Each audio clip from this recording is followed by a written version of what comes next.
Yo, Derek here. Today, I want to go over the Storm of the Abyss event and the April update. What's it all about? Is it good? Bad? Did AGS finally cook something up? Well, it seems that this is a relatively conflicting event, and some people think that it's really good, and some people think that it's really bad. I just want to go over the numbers and the pros and the cons of it all, and my overall opinion. So let's take a look at the event itself. First, there's two progression events that are currently going on that are technically separate from each other. There's the Storm the Abyss event, which is the mini Chaos Dungeon, and the Road to Act 3 event, which is the character progression event. Looking at the Storm the Abyss event, this event is a breath of fresh air compared to the Guardian event in my opinion. I really hope they never bring back that Guardian event if they can't even be bothered to correct the scaling on it. But in this event, you basically just go into this Chaos Rift in Shoeshire and you run around and you kill mobs. You can activate these blue pillars to gain a buff that kills everything around you basically, and you have a chance of becoming a wolf and killing some flying dragons that drop more tokens. All of the mobs have a chance of dropping the event tokens and wishful embers, which appear to be the exact same wishful embers we've already known. There is of course a reward shop that goes alongside the event exclusive tokens. In this shop, you can get honing materials, life energy pots, card packs, rest and extra Curzan pots, all the usual stuff you'd expect in an event shop in terms of variety. Small note though, the extra and rest dungeons for Curzan are on a 30-day expiration from the time that you buy them. So if you want to save them for the 1700 Curzan in May, you may want to wait a day or two depending on when I actually get this video out. I've quantified the honing materials in this reward shop for you guys here. First thing I will immediately note, there's no fusion materials. I would say most people are probably in agreement that not having fusion materials here is a head scratcher, but let's look at what the shop actually gives. If you take the mats for tier 3, you're looking at about 66,300 gold worth of mats and an extra 4,600 gold worth of honing books, and about 450,000 shards, which you can value at about 330,000 gold, but not many people are spending that on shards, so it's not really worth that much to everybody. If you take the mats for tier 4, you're looking at about 78,000 gold worth of mats and an extra 100,000 gold in honing books and 180,000 shards. The honing books are obviously very valuable in the market due to such a limited supply of tradable ones though, so it's a little bit inflated on its value. You can also get around 30 to 60,000 gold worth of tier 3 solars depending on how you open the boxes, or you'll get around 100,000 gold worth of glacier or lava breaths. It seems obvious that the value here is in the tier 4 mats, and it would make a lot of sense to get less value out of the tier 3 materials, but I'll go into why this is a little weird later on in the video. First, let's look at the character focused Road to Act 3 event. This event lets you choose a character to receive some honing benefits and additional materials and items at various item level checkpoints. This is for characters that are 1640 to 1660, and is meant to provide honing support up to 1670 or through the newly nerfed advanced honing. If we look at just the materials and gold given at each stage, we can see that this event covers roughly 1/4 of the cost to get to the next stage, except at the start where it's a bit lower, around 18% of the cost. If you also advanced hone 1 through 10 after 1660, then this event will cover roughly 30% of the total cost to bring a character from 1640 to 1670. I would say that this is pretty good. Especially if you combine it with the Storm the Abyss event, then you're looking at about 35% of the total cost covered to bring a character through tier 4. And with each completion of A gear on this character, you'll gain an additional 20,000 bound gold from the event up to 3 times, giving you nearly 41% of the total cost covered by the event. There are some issues with this though. The most obvious is again, there's no fusion materials in the Storm the Abyss shop, so that's where most of the other 60% that you'll be covering will go. Which, for some people that use this event on characters that they already had, will not see the same value out of the materials provided and may see larger costs in themselves if they already had bound mats. The biggest issue though that seems to have the most people upset in this event is that it starts at 1640. If the intention was to have the Storm the Abyss event provide tier 3 materials to help get characters to start the Road to Act 3 event, then the tier 3 materials you can get will only cover about 6% of the total cost to go from 1585 to 1620. It also does not cover fusion materials, which players at this level need gold to get, which they can't get because of the raids that they're forced into doing. I feel like I'm on repeat about this same issue and was hopeful that there would be more tier 3 support after AGS said that they would provide more support for tier 3, but they didn't. And even if this event is great for one character to get through tier 4 with, what happens after that? We're still not addressing the issue with how much it costs after the fact to have a usable roster. So who's benefiting the most from this event? Well, it's me and people like me that kept one character at 1660 waiting for this event to happen. And I shouldn't be the one benefiting the most from an event that follows a response from AGS where they said they wanted to help newer players out more. I want to stress this point a little more, because it seems like I'll need to put the numbers into perspective for AGS. To go from 1585 to 1620 is roughly 1 million gold worth of materials and the crafting cost. To go from 1640 to 1660 is roughly 700,000 gold worth of materials and the crafting cost. If you use the current event on a 1640 character, it costs less to go from 1640 to 1670 than it does to go from 1585 to 1620.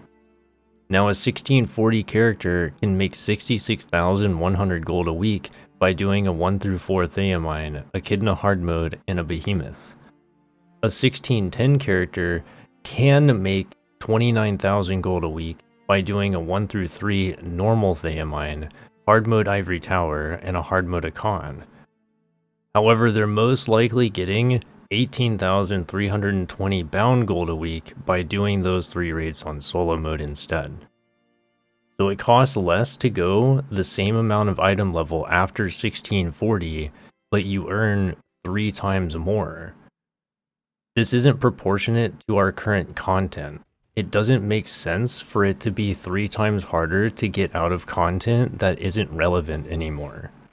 I know people now that have told me that they have made second accounts because they want to play the game more.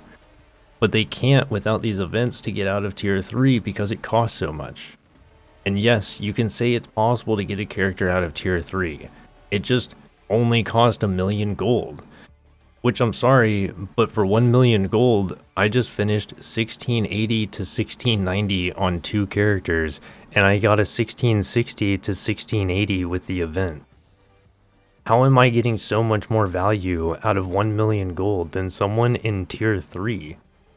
This is like if I'm playing WoW and my friend starts out and I need to give him 5 million gold to make it out of the starting zone, but once he reaches endgame, he can survive on just the raid loot.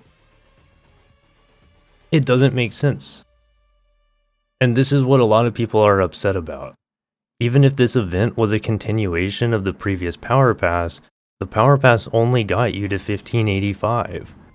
So there's still the 1 million cost to go from 1585 to 1620 in order to start the event.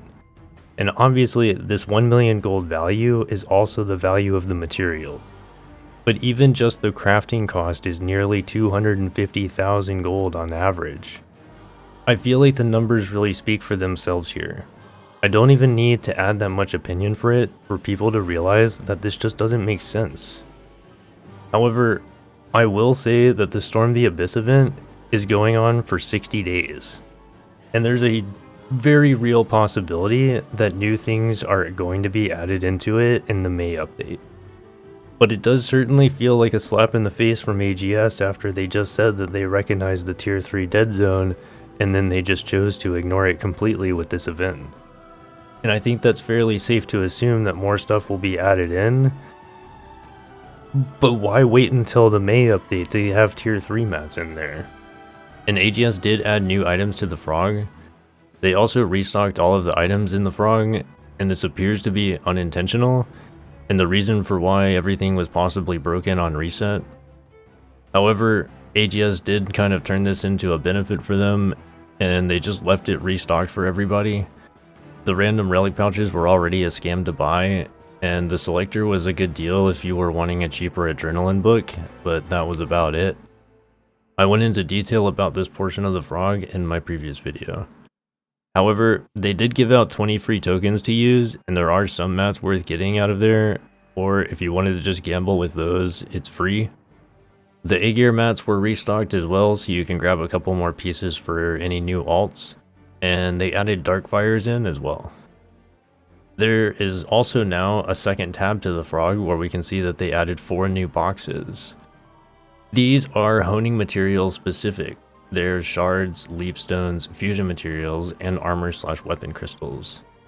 Doing the math on these, the price per box versus what you're guaranteed, shows that every single box is worth it unless you want tier 4 leapstones. However, I will note that shards are only valuable to people that need them, and not everyone needs them. There's a chance from each of these boxes to hit a jackpot chest, which is essentially an extra 3 boxes of whichever one you were opening.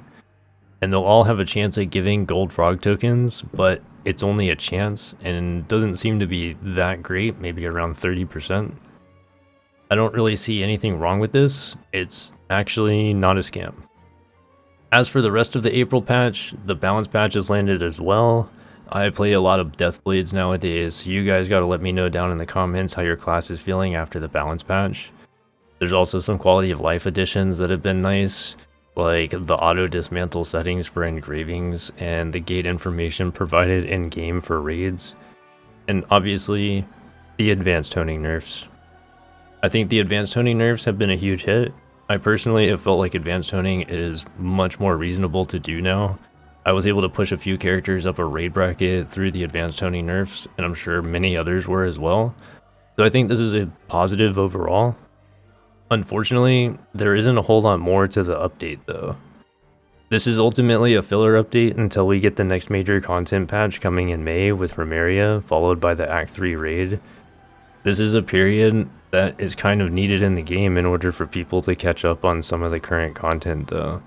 But it is understandably a bit boring for some people as we wait for new content to come. This is where maybe some additional rotating content could be fun. Extreme Vaultin was a fun event to have, and I feel like events like that on a more regularly rotating schedule could be a lot more entertaining for the game. Maybe give free battle items for Hell mode content finally, so people might want to do that a little bit more. Scaling difficulty dungeons like the Mythic Plus talking about. Maybe there could be some sort of mobbing or mapping content like every ARPG has. Even the Guardian event could be reimagined and rebalanced to be more enjoyable. But having it as the only side content for 2 months sucks.